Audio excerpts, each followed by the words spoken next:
Example 79 देखो, बहुत सारे बच्चे इसको गलत कर देते हैं और ये पूछा गया है 2 बार और पूछा जाता रहेगा, इसलिए ध्यान से देखिएगा।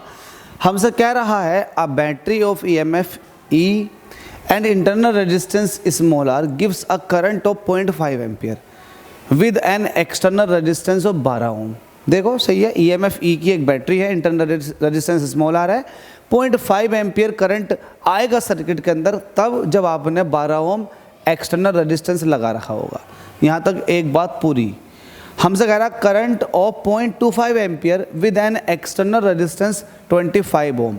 तो आपसे कह रहा है कि अगर आपने 25 ओम का एक्सटर्नल रेजिस्टेंस लगा दिया तो करंट जो है वो 0.25 एम्पियर की आएगी। तो हमसे कह रहा है internal resistance of the cell और EMF ऑफ द सेल बता दो। तो इसका मतलब यहाँ पर 2 कंडीशन दे रखी हैं। एक्सटर्नल रेजिस्टेंस की वैल्यू 2 बार अलग अलग रखी गई है और अलग अलग करंट आई है। तो 2 इक्वेशन बनेंगी, उसको सॉल्व करके देखेंगे। तो यहाँ पर लिख दो सॉल्यूशन, है ना।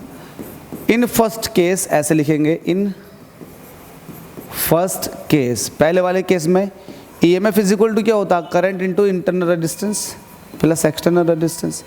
अब देखो हमसे कह रहा है a battery of EMF E and internal resistance small r gives a current of 0.5 ampere.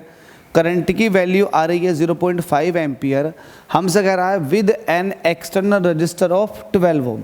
जब आपने एक्सटर्नल रेजिस्टेंस 12 ओम का लगा रखा तो ये तो इंटरनल रेजिस्टेंस नहीं हुआ, ये 12 ओम एक्सटर्नल रेजिस्टेंस हुआ, तो ये EMF। Equation number 1। अब देखो इन सेकेंड केस, दूसरे केस में, दूसरे केस के लिए एक दूसरा कलर। हमसे कह रहा करंट की वैल्यू 0.25 एम्पियर हो जाएगी अगर आपने 25 ओम यूज़ किया है। तो जो EMF है उसका फॉर्मूला क्या होता है, I small r plus capital R। अब हमसे कह रहा है EMF तो वही है लेकिन करंट की वैल्यू कितनी हो गई, 0.25 एम्पियर हो गई। ये तब हुई है जब आपने एक्सटर्नल रेजिस्टेंस 25 ओम लगा दिया है। तो ये 2 इक्वेशन हो गई, इक्वेशन फर्स्ट और इक्वेशन सेकेंड। तो आप कहोगे from equation first and second, दोनों इक्वेशंस है।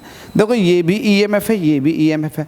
बैटरी का EMF थोड़ा ना चेंज हो जाएगा, आप एक्सटर्नल रेजिस्टेंस बदल करके करंट की वैल्यू को चेंज कर रहे हो जाएगी, लेकिन EMF वही रहेगा। तो इन दोनों इक्वेशन को इक्वेट कर दो, इक्वेशन 1 और सेकंड को। तो एक तरफ आ जाएगा 0.5 स्मॉल r प्लस 12 और एक तरफ आ जाएगा 0.25 स्मॉल r प्लस 25। जरा इसको सॉल्व करो, सॉल्व करो। सॉल्व करते पॉइंट के बाद 2 डिजिट है, पॉइंट के बाद 2 डिजिट आपने इधर भी कर लिए, पॉइंट से पॉइंट खत्म। 25 से 50 2 बार चला जाएगा, इधर हो जाएगा 2 के अंदर मल्टीप्लाई कर दोगे तो ये हो जाएगा 2r प्लस के 24 और ये हो जाएगा r प्लस के 25। 2r ये है, r ये है। जब r को इधर को लेकर आओगे तो माइनस का r हो जाएगा, तो इसको कहोगे 2r माइनस के r। और 25 उधर है, 24 उधर जाएगा तो ये हो जाएगा 25 माइनस के 24। तो यहाँ से R इज इक्वल टू आ जाएगा 1 ओम। तो इंटरनल रेजिस्टेंस की वैल्यू पूछी गई थी, आ चुका है आपके सामने 1 ओम। अब आपसे EMF भी पूछ रहा है सेल का, क्या पूछ रहा है, EMF। तो EMF निकालने के लिए किसी भी इक्वेशन में वैल्यू को पुट कर दो। तो आप कहोगे put small r is equal to 1 in equation first, रखो EMF इज इक्वल टू हो जाएगा 0.5, स्मॉल r की वैल्यू कितनी है 1 प्लस 12, तो ये जाएगा 0.5 और ये हो जाएगा 13। 13 जो होते हैं 65, मतलब 6.5।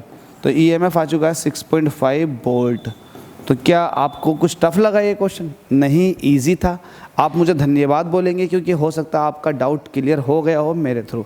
अगर धन्यवाद ही देना है तो चैनल को सब्सक्राइब करो, वीडियो को शेयर करो, दूसरों से सब्सक्राइब करवाओ।